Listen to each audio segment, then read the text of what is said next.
Hola mis hermanos, en este día agradezco a Dios por poder compartir con ustedes un momento en su palabra. Quisiera hacerlo en el nombre del Señor Jesucristo. Salmos 42, versículos 8 al 11 y algunos versículos del capítulo 43. Dice así su palabra.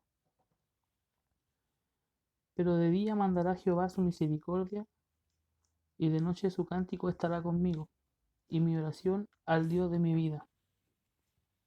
Diré a Dios, roca mía, ¿por qué te has olvidado de mí? ¿Por qué andaré yo enlutado por la opresión del enemigo? Como quien hiere mis huesos, mis enemigos me afrentan, diciéndome cada día, ¿dónde está tu Dios? ¿Por qué te abates, oh alma mía? ¿Y por qué te turbas dentro de mí? Espera en Dios, porque aún he de alabarle, salvación mía y Dios mío. Quisiera compartirle una frase de un predicador que escuché. Dice así: sentirse mal de vez en cuando y preguntarle a Dios por qué no es negar la fe. Hacer eso no significa que estamos mal delante de Dios. En muchas ocasiones es todo lo contrario. Tener depresión espiritual alguna vez no significa que estemos muertos. Todo lo contrario. Los muertos no tienen sed, los vivos sí. Solo los siervos vivos braman por las corrientes de las aguas. Eh, el capítulo 42, versículo 1 dice: como el siervo brama por las corrientes de las aguas, así clama por ti, oh Dios, el alma mía. Mi alma tiene sed de Dios, del Dios vivo.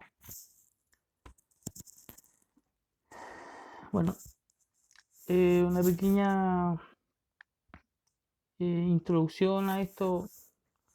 Dice que el título, Mi alma tiene sed de Dios, al músico principal, masquil de los hijos de Coré. La palabra masquil, su significado mm, se puede decir que quiere decir que es instrucción, enseñanza o hacer sabio a alguien. Dice al músico principal de los hijos de Coré. Se puede decir que es al director de orquesta, para que se entienda. Y este salmo es un cántico, es una oración, es algo que Dios quiere que sepamos. Es de David, ¿cierto? Entonces quería empezar con una pregunta. ¿Por qué brama el ciervo? Es una respuesta súper fácil, súper simple. Porque tiene hambre, porque tiene sed, pero no está donde tiene que estar. Está lejos de Dios. Eh, ha sido desterrado. En una parte menciona que él quiere volver a Jerusalén y sabe que va a volver en algún momento. Sabe que eh, donde él está no puede cumplir el propósito de llevar a muchos a Cristo, a los pies de Cristo. Y entonces esto empieza a hacerle mal a él.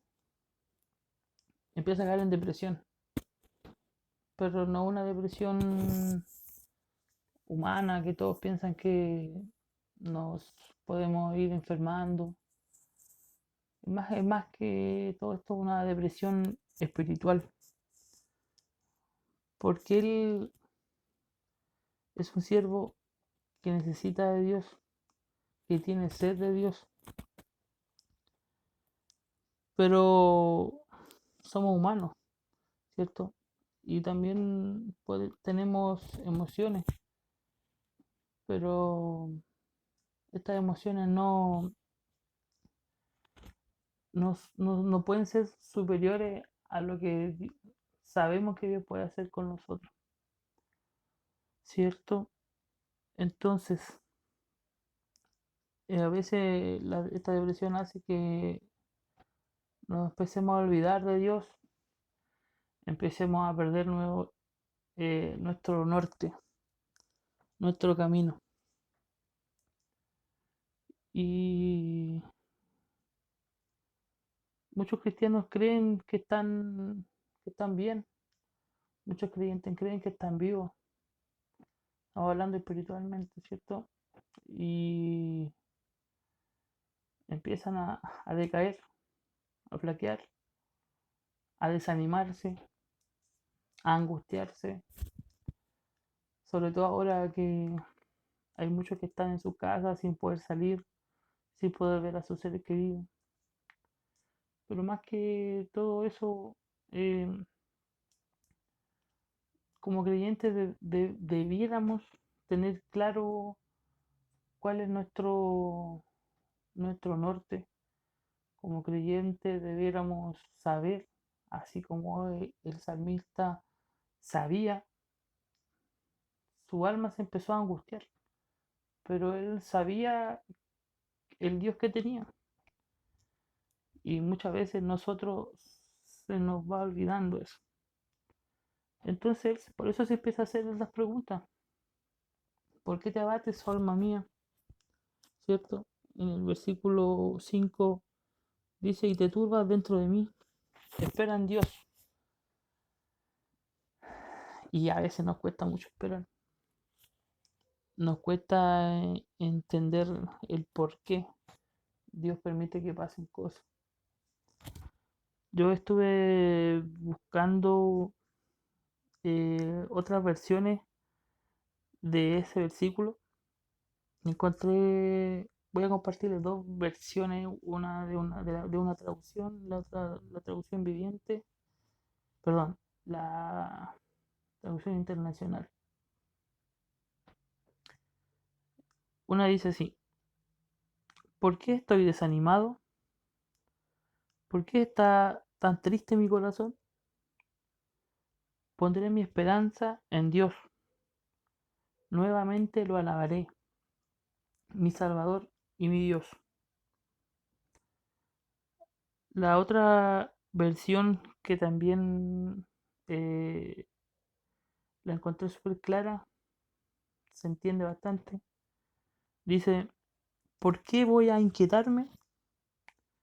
¿Por qué me voy a angustiar? En Dios pondré mi esperanza y todavía lo alabaré. Él es mi Salvador y mi Dios.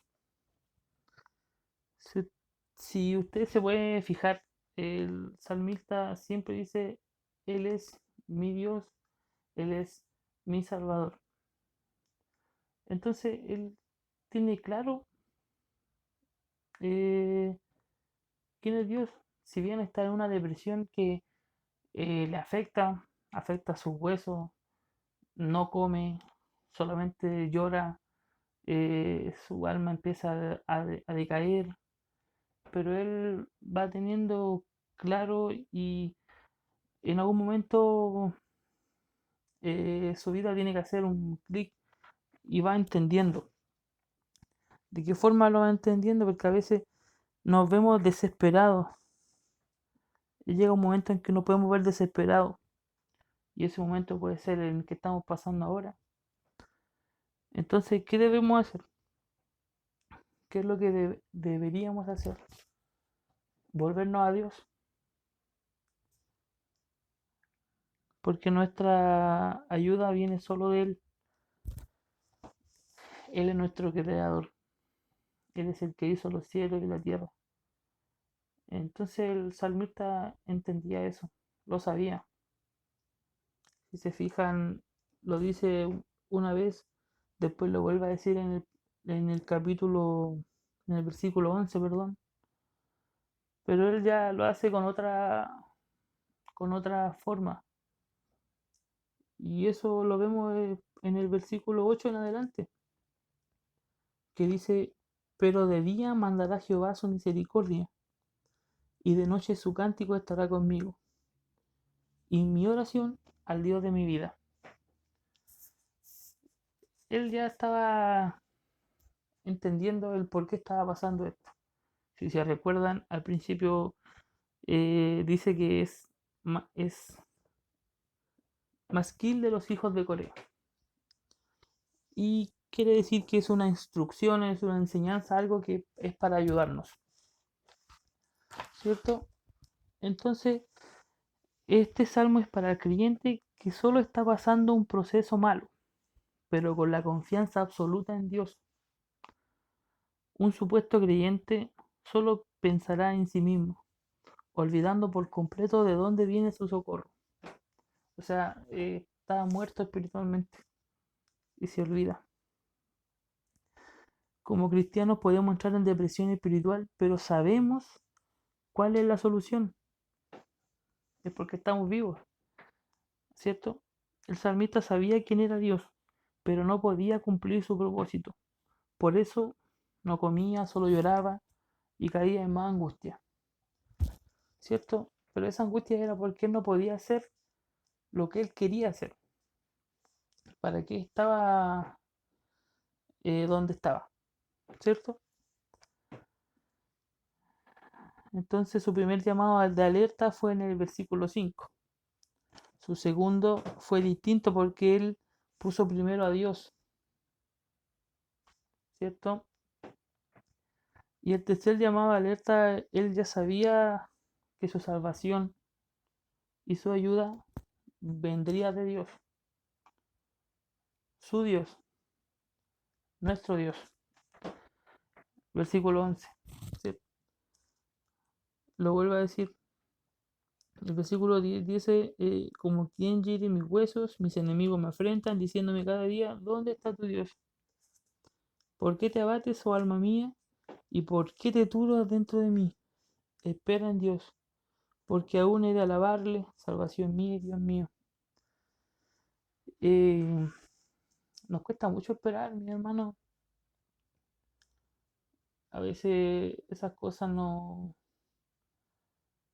como le dije al principio, hace que nos olvidemos del Dios que tenemos, de lo grande que es, del poder que tiene, de que este virus no es nada ante el poder de Dios, de que nuestras angustias no son nada ante la autoridad de Dios, ante su soberanía. Él es omnipotente. Y si bien, como dice nuestro pastor, Él está firme en su trono, nada lo mueve. Él sabe cuándo y cómo terminará todo esto y cuándo pasará. Solamente nuestra confianza debe ser en Él, en el Dios de nuestra salvación. Hay muchos que hemos orado por protección, pero tenemos que pasar algunas cosas, a veces penas. Hay gente mala, a veces gente injusta que nos puede hacer daño. Es por eso que necesitamos orar como el salmista.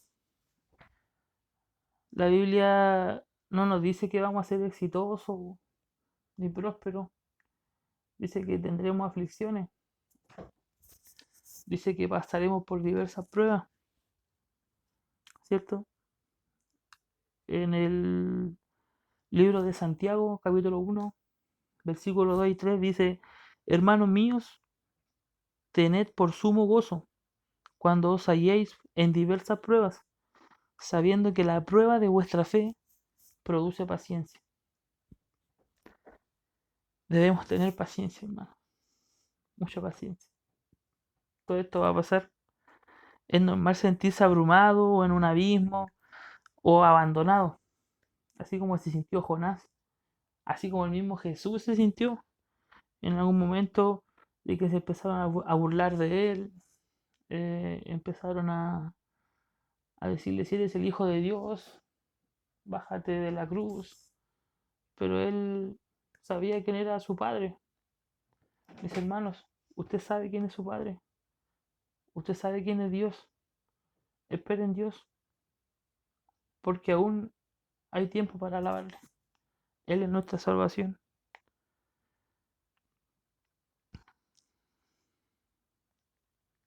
El versículo 8 encontré una versión que también es bastante hermosa y dice así: pero cada día el Señor derrama su amor inagotable sobre mí, y todas las noches entono cánticos y oro a Dios, quien me da vida. Si se fijan, hay un cambio de actitud en el salmista. Eh, la confianza en Dios es absoluta. Aunque muchos le digan lo contrario, él quiere hacer, él no quiere negar su fe. Mis hermanos, aunque muchos no puedan decir, ¿y ahora dónde está tu Dios? ¿Y por qué si tú decías que eres cristiano y que tienes un Dios de poder, por qué ahora no puede, no te ayuda, no te sana? Bueno, Dios es soberano. eh, y Él sabe cómo hace las cosas. Solo a nosotros nos resta esperar y confiar en Dios.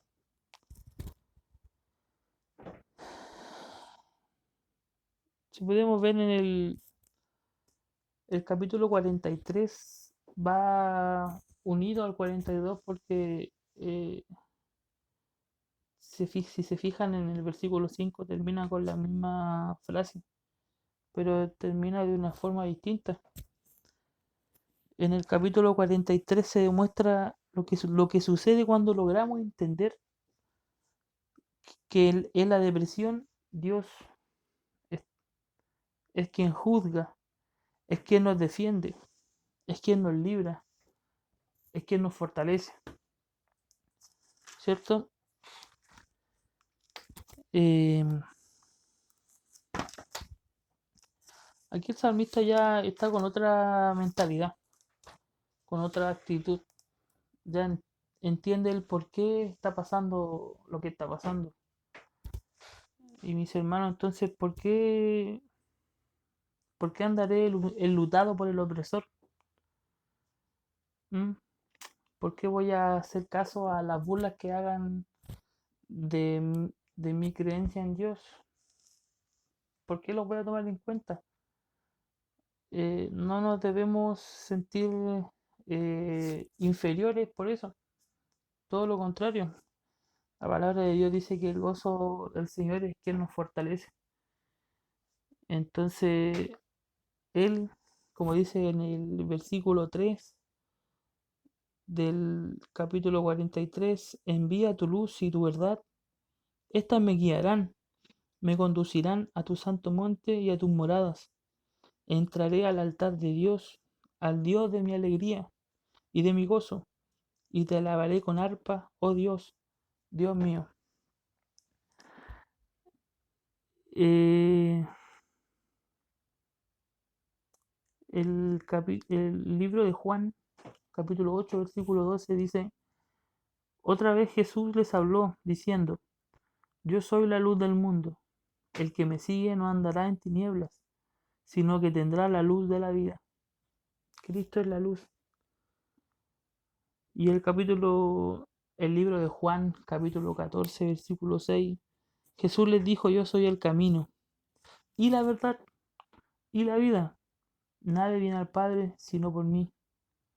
Es súper tajante al decir: yo soy el camino y la verdad.